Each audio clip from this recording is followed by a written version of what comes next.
Não queremos, irmãos, que sejais ignorantes com respeito aos que dormem, para não vos entristecerdes como os demais que não têm esperança. Pois se cremos que Jesus morreu e ressuscitou, assim também Deus, mediante Jesus, trará em sua companhia os que dormem. Ora, ainda vos declaramos por palavra do Senhor isto, nós, os vivos que ficarmos até a vinda do Senhor, de modo algum precederemos os que dormem. Porquanto o Senhor mesmo, dada a sua palavra de ordem, ouvida a voz do arcanjo e ressoada a trombeta de Deus, descerá dos céus e os mortos em Cristo ressuscitarão primeiro. Depois nós, os vivos que ficarmos, seremos arrebatados juntamente com eles entre nuvens, para o encontro do Senhor nos ares. E assim estaremos para sempre com o Senhor. Consolai-vos, pois, uns aos outros com estas palavras. Carta aos Tessalonicenses, capítulo 4, versos 13 a 18. Palavras de consolação. Vou lembrar sobre a volta de Jesus. Várias pessoas expressaram opinião de como eles entendem a volta de Jesus. Olha, tem pessoas que pensam que até Jesus Cristo vai nascer como criança novamente. Outros pensam que Jesus já voltou, e que na realidade precisa ser descoberto em nosso meio. Outros pensam que realmente será dramático aquele momento. Tudo bem? Outros pensam várias formas de expressar sobre a volta de Jesus, mas a maioria daquilo que nós ouvimos verdadeiramente está um pouco longe da realidade, mas tem aqueles também que acertaram. E hoje vamos começar uma série para esclarecer um pouco acerca da volta de Jesus, mas iremos começar pelo arrebatamento da igreja. Olha, no Velho Testamento, os profetas predisseram que Jesus Cristo haveria de vir. Aos profetas olharem de longe este acontecimento, que para eles era profético, para nós já é histórico, pois já aconteceu. Então eles viam uma grande montanha pela frente. Quando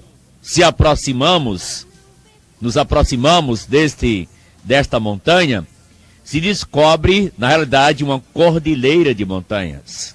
São várias montanhas, mas na realidade estamos vendo que Jesus Cristo veio e Jesus virá.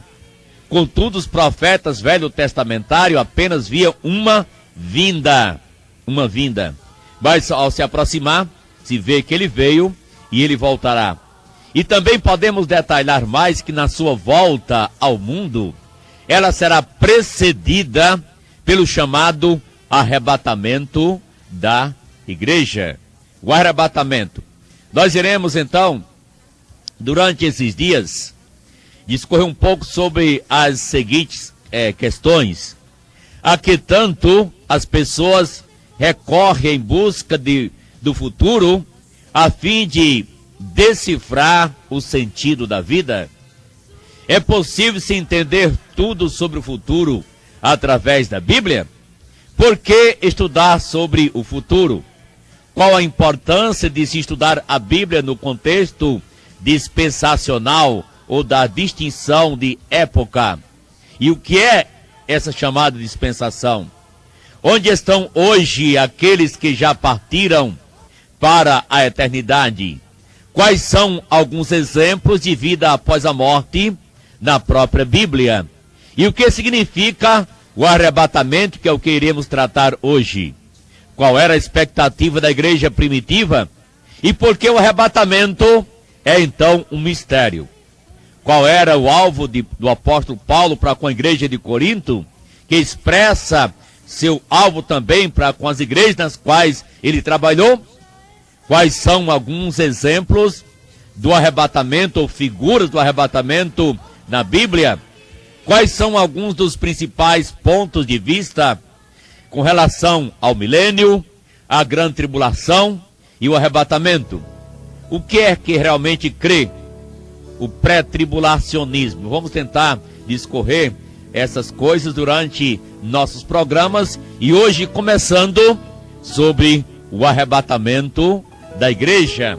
E vamos então procurar defini-lo de forma ao ouvinte compreender em linhas claras este evento que está previsto acontecer a qualquer momento. O arrebatamento da igreja é a repentina retirada dela da terra.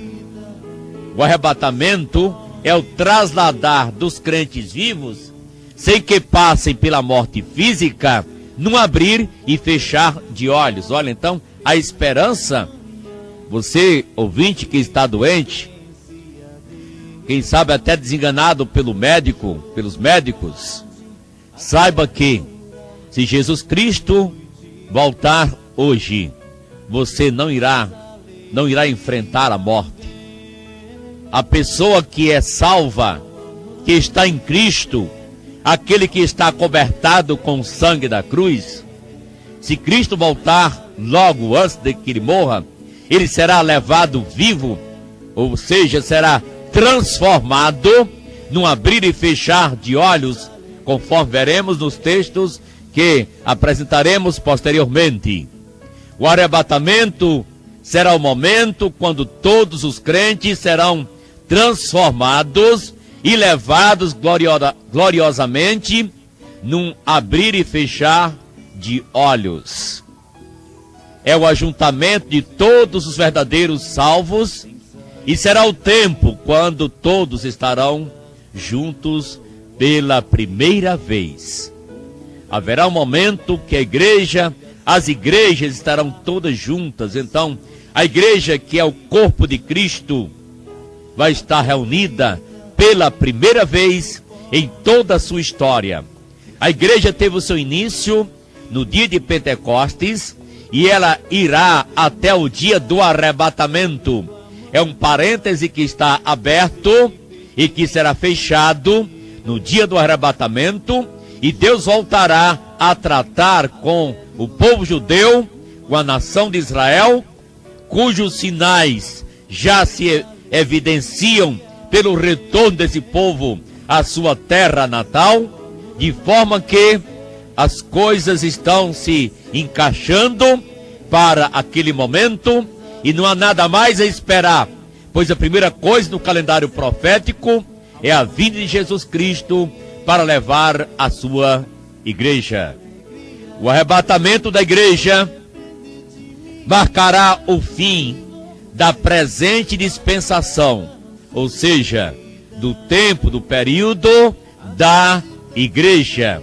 Hoje, nesse tempo, quando o templo dos judeus está destruído, eles estão sem o seu templo hoje, sem um sistema sacrificial.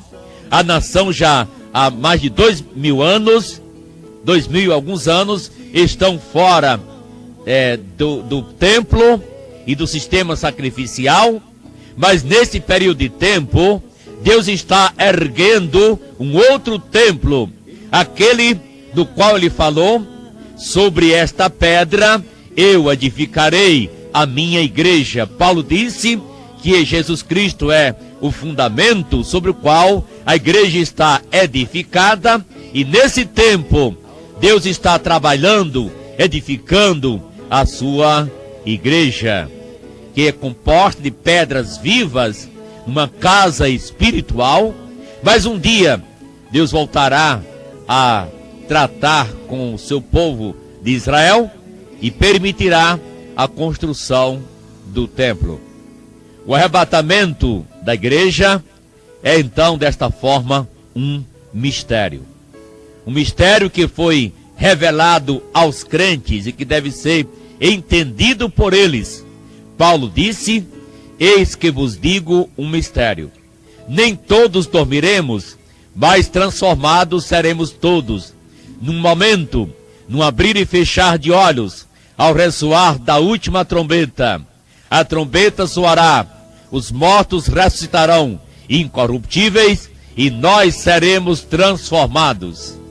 O arrebatamento é a vinda de Jesus Cristo para um grupo selecionado.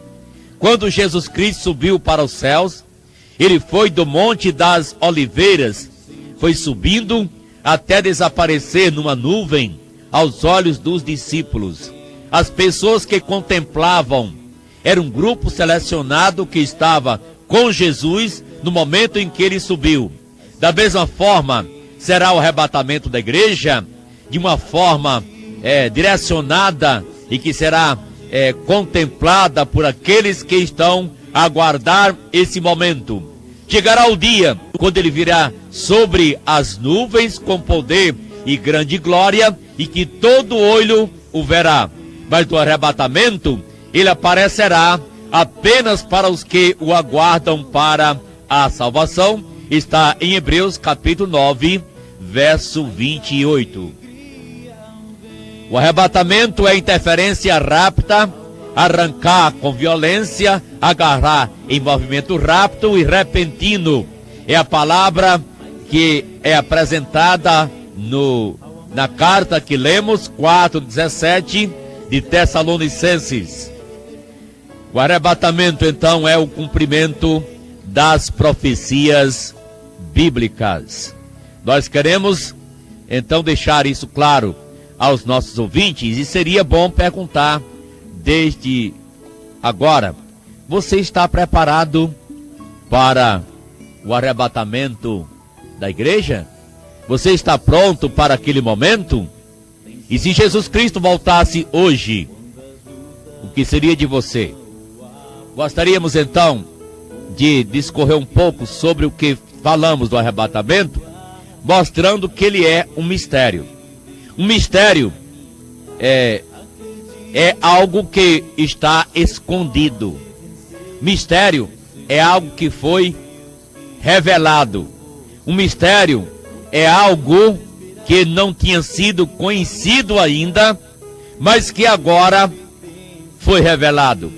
Paulo disse em 1 Coríntios 15:51, eis que vos digo um mistério, nem todos dormiremos, mas transformados seremos todos. Então, quando ele está falando de um mistério, está subentendido que pela primeira vez os cristãos de Corinto estavam ouvindo sobre a doutrina do arrebatamento da igreja, que tem por definição, já citado, o trasladar dos crentes vivos sem que passem pela morte física, num abrir e fechar de olhos. Então, é um mistério porque estava escondido, mas que foi revelado.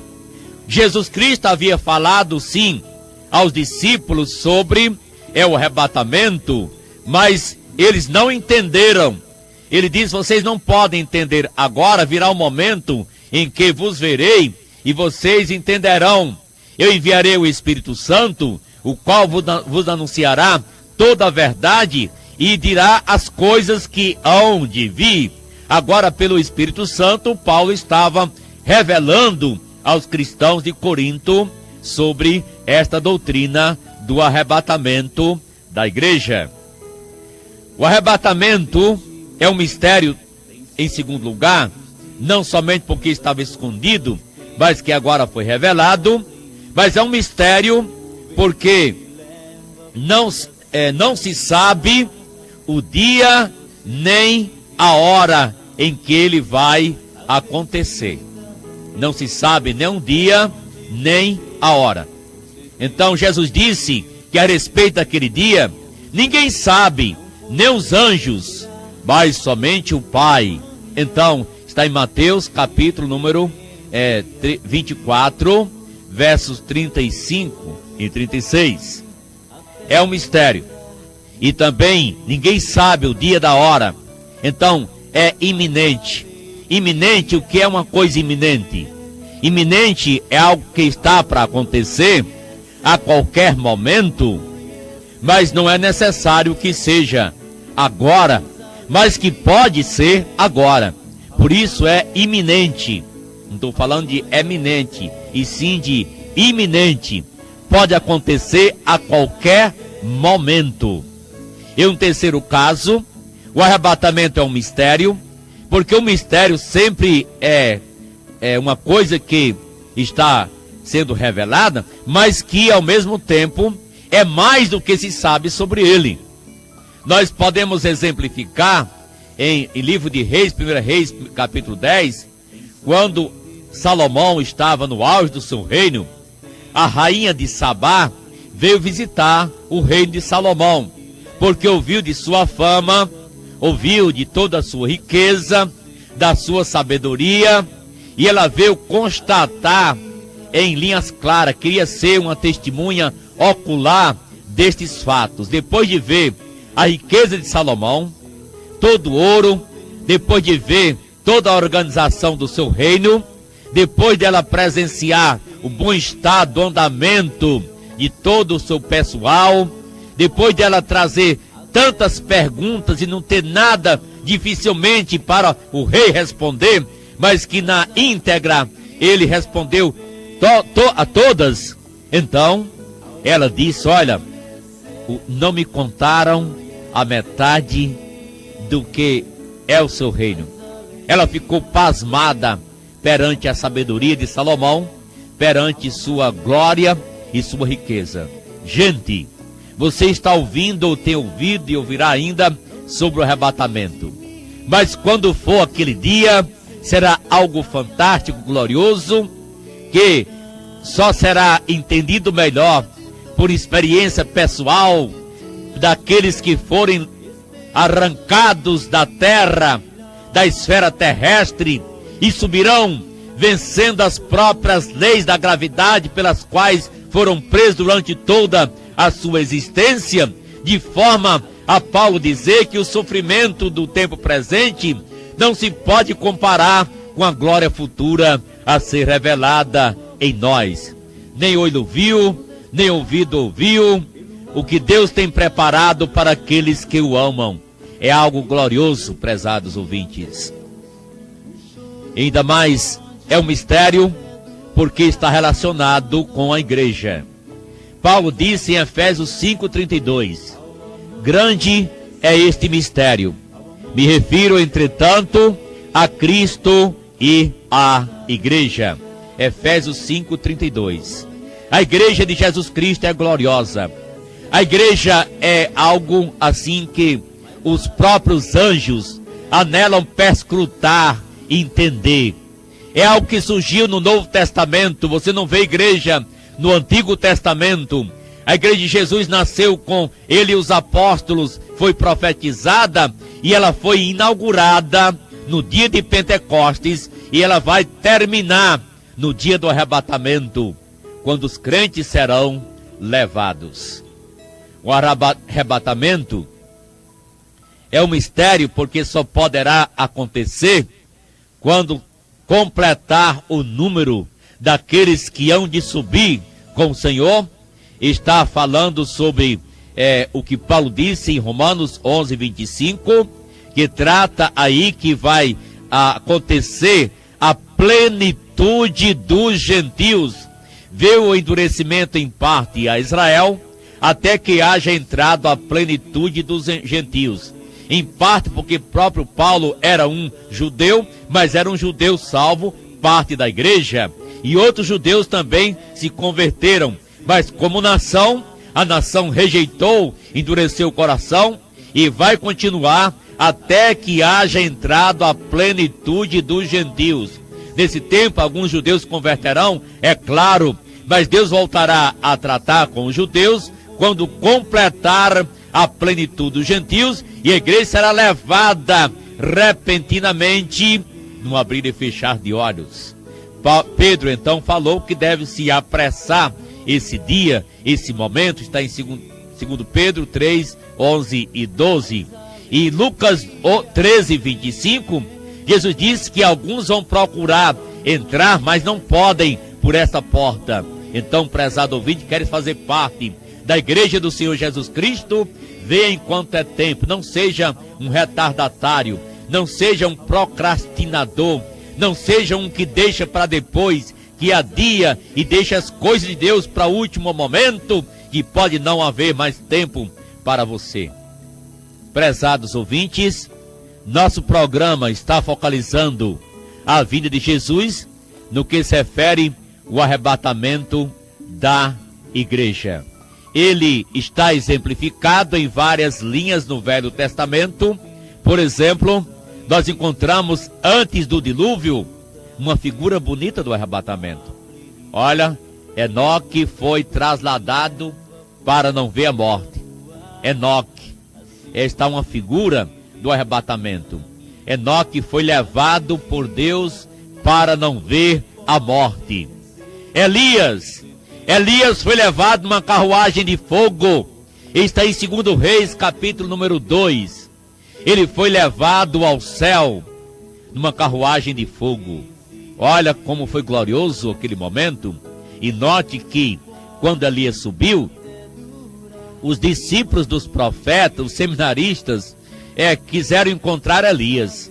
E eles correram, eles mandaram um grupo de 50 homens para procurar Elias nos matos, nos campos, e disse: olha, ele não subiu, ele caiu por aí.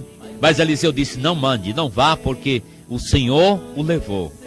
E eles passaram 3 dias procurando Elias, mas não encontraram, voltaram decepcionados. E Eliseu disse: eu não disse que vocês não perdessem tempo com isso, porque o Senhor o levou. E ele foi levado gloriosamente para o céu. Olha, gente, está em 2 Reis, capítulo 2, versos 15 a 18, como foi que isso aconteceu. Procuraram Elias 3 dias depois do arrebatamento da igreja. Vão procurar os crentes. Onde está o irmão J. Oliveira, se acontecesse hoje o arrebatamento? Onde estão irmão fulano de tal? Onde estão os irmãos? Aqueles que forem salvos, qualquer pessoa que faz parte de qualquer igreja no mundo, que for salva, vai ser levada no arrebatamento. E a grande pergunta é: você está preparado, prezado ouvinte? Porque será algo também pessoal, individual. Será uma coletividade, sim, mas cada um será levado, somente os preparados. Paulo exemplificou dizendo que ele conhece um homem que foi levado ao terceiro céu, ao paraíso, 2 Coríntios 12, 1 a 6. As 2 testemunhas do Apocalipse serão levadas para o céu, e o mundo pasmado ficará contemplando quando eles estiverem estiradas na praça como mortas, mas que vão ressuscitar. E você diz: como é que o mundo inteiro vai testemunhar isso? Você hoje pode ver que o sistema de satélite dá condição de, quando acontece um jogo da Copa, o mundo inteiro grita gol no mesmo minuto em que ele acontece, porque estão ligados nos sistemas de satélite através das televisões. E vai ser algo assim para contemplar aquelas 2 testemunhas lá do Apocalipse. Mas o mundo vai estar em busca dos salvos que desaparecem da face da terra. Lá é uma figura somente. Lembre que em Apocalipse 11, a igreja já subiu, já desapareceu, porque ela desaparece em Apocalipse 3. No capítulo 4 em diante, a igreja desaparece, só volta a aparecer no final de Apocalipse. Porque nós cremos no arrebatamento antes da grande tribulação, como nos mostra a Bíblia. Iremos tratar em programas posteriores sobre essa vinda pré-milenial, pré-tribulacional, ou seja, antes da grande tribulação, antes do cenário apocalíptico. Hoje, meu prezado ouvinte, prepare-se para estar com Jesus agora, porque quando ele voltar, você irá subir com ele. Que algo fantástico, glorioso, maravilhoso para todo salvo. Você poderá rever seus entes queridos que partiram para a eternidade, e você poderá contemplar a face de Jesus, o nosso Salvador. Só em pensamento eu contemplo teu